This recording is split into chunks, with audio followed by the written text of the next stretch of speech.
আসসালামু আলাইকুম। আজকে আমরা কোড শেপ স্টার্টাস 133 ডিভিশন 4 এর ম্যাক্সিমাম অল্টারনেটিং সাম এই প্রবলেমটা সলিউশনটা দেখব। তো এই প্রবলেমটাতে আমাদের বলা হয়েছে আমাদের n সাইজের একটা অ্যারে দেওয়া থাকবে এবং আমাদের এই এক্সপ্রেশন অনুযায়ী এই অ্যারেটার সাম বের করতে হবে। এবং আমাদের বলা হয়েছে আমাদের যে অ্যারেটা দেওয়া আছে এটা আমরা যেভাবে রিঅ্যারেঞ্জ করতে পারবো যাতে করে আমার ম্যাক্সিমাম ভ্যালু আমি পাই এই এক্সপ্রেশনের জন্য, ম্যাক্সিমাম সামটা পাই। তো এখানে আমাদের টেস্ট কেস ইনপুট দেওয়া আছে সব কিছু। এখন এখানে দেখেন ফার্স্ট যে ইনপুটটা দেওয়া আছে, যে অ্যারেটা দেওয়া আছে 1 2 3। এখন আপনি আপনার যে এক্সপ্রেশনটা দেওয়া আছে এই এক্সপ্রেশনটা যদি একটু খেয়াল করেন, এখানে দেখেন আপনার বেজোড় পজিশনে যে এলিমেন্টগুলো আছে এগুলোর সামনে আমার প্লাস চিহ্ন আছে এবং জোড় পজিশনে যে এলিমেন্টগুলো আছে এগুলোর সামনে আমার মাইনাস চিহ্ন আছে। অর্থাৎ এখানে দেখেন এই যে অ্যারেটা আছে এটার জোড় পজিশনে আছে 2, বেজোড় পজিশনে আছে 1 আর 3।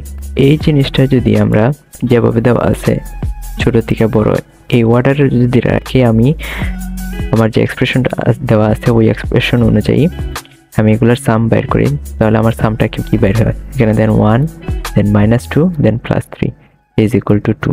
এখন আপনি যদি মনে করেন এটারে আমি রিভার্স করে অর্থাৎ ডিক্রিজিং অর্ডারে যদি আমি এক্সপ্রেশনটার সাম বের করি অর্থাৎ 3 2 1 এই অর্ডারে যদি আমি যে এক্সপ্রেশন আছে আমার ওই এক্সপ্রেশন অনুযায়ী আমি সাম বাইর করি, তাহলে এটার ক্ষেত্রে যে আনসারটা বাইর হয় দেখেন এটা হইতেছে আমার 2। এবং তারা যে আনসারটা দেওয়া আছে আমাদের যেহেতু বলা আছে ম্যাক্সিমাম, তো আমাদের অ্যারেটা যদি আমরা 2 1 3 এই অর্ডারে সাজাই তাহলে আমার যে সামটা বাইরেব ওই এক্সপ্রেশন অনুযায়ী সেটা হইতেছে 4 এবং 4 হইতেছে এই সামগুলোর মধ্যে ম্যাক্সিমাম। তো আমাদের অ্যারেটারে এভাবে সাজাইতে হবে।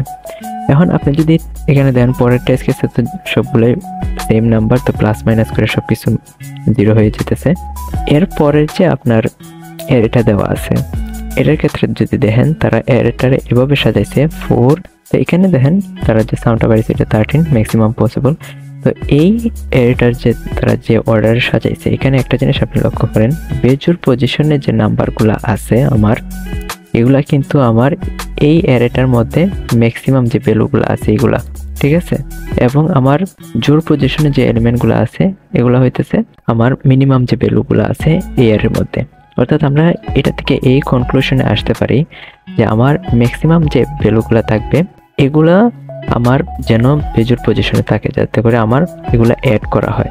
মিনিমাম যে ভ্যালুগুলো আছে এগুলো যেন আমার জোড় পজিশনে থাকে যাতে করে এগুলো মাইনাস হয়ে যায় এবং আমার কাছে যেন ম্যাক্সিমাম ভ্যালুটাই আসে। যেহেতু আমি বড় সংখ্যাগুলারে আমি প্লাস পজিশনে রাখতেছি আর ছোট সংখ্যাগুলারে মাইনাস পজিশনে রাখতেছি। তো এখন এই যে প্রবলেমটা আছে এই প্রবলেমটার সলিউশনটা কিভাবে করবেন? এই যে এক্সপ্রেশনটা দেওয়া আছে এই এক্সপ্রেশনটার কিন্তু আপনি চাইলে এইভাবে সিম্পলিফাই করতে পারেন।